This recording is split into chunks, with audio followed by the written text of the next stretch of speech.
Good afternoon and welcome back to wonderful Indonesia. This is the closest gap after 14 rounds that we've had in 30 years in the Premier Class. 3 points remaining between Bagnaia and Martin. And Martin is the man to beat right now. The yellow flags, though, will be out in the first corner. So this current lap then for Bagnaia is not going to count. And he's not inside the top 10 at the moment. So Pecco Bagnaia under the pump here, under pressure. Jorge Martin at the moment comfortably going into Q2. Now or never then for Bagnaia. He's on his last flying lap of this practice session. A lot of pressure on the shoulders of the world champion here. Estimated P6 then. This could be good enough. But he lost the rear and that is game over. That was a big scare, wasn't it, for Pecco Bagnaia? And they know the world champion will be in Q1 tomorrow morning. But the Martin Bagnaia duel has taken another big plot twist yesterday. Enea Bastianini has pushed Pecco Bagnaia out of the top two, and Bagnaia, his session is over. He's missing out on Q2. High drama here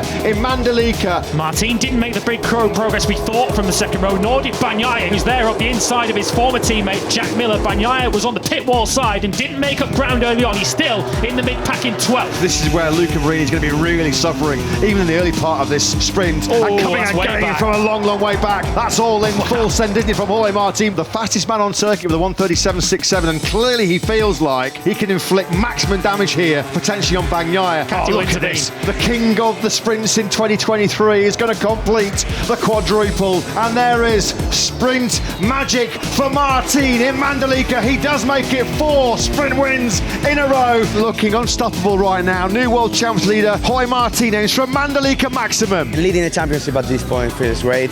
I mean, it's a dream. Still same mentality, but for sure I'm so happy at this point to be in the front. So hopefully we can finish the weekend tomorrow in the same way. Pecco Bagnaia, who's had a shocking Saturday here in Indonesia. He loses the world championship lead for the first time since the Spanish Grand Prix in Jerez. I just need to be maybe more aggressive in the first part of the race, more aggressive on the overtakes, and try to do different things.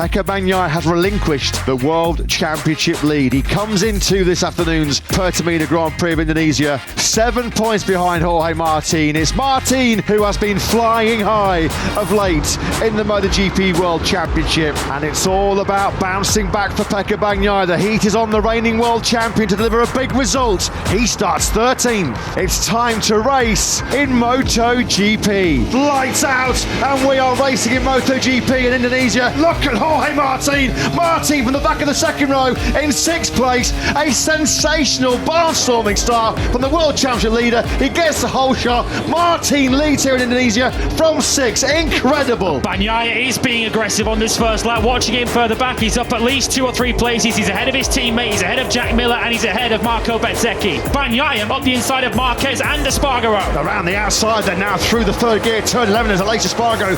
He leans on the world champion Bagnaia, who in 2 laps has recovered 9 places. Sensational stuff by the world champion. It's going to get even better for him, isn't it? He slots on the inside of Quartararo through the third gear, turn 13. This is brilliant by Bagnaia. Martin's down low. Oh no, Jorge Martin has crashed. Can you believe this? Jorge Martin has his head in his hands. There is another massive plot twist, another huge pendulum swing in this year's MotoGP World Championship battle.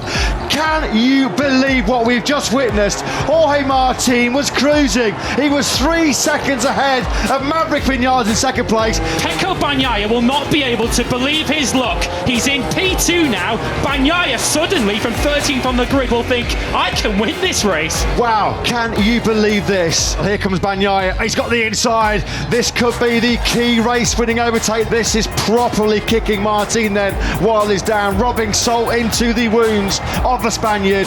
Pecco Bagnaia then hits the front for the very first time in this Indonesian Grand Prix. It is a monumental, a massive victory in Mandalika for Pecco Bagnaia and the defence of his MotoGP World Championship. That was the ride of a world champion. That was the ride of the man who's fighting tooth and nail to keep that number 1 plate. He can handle the pressure, can he? He's not going to wilt on the big stage. 18 points clear now in the MotoGP World Championship.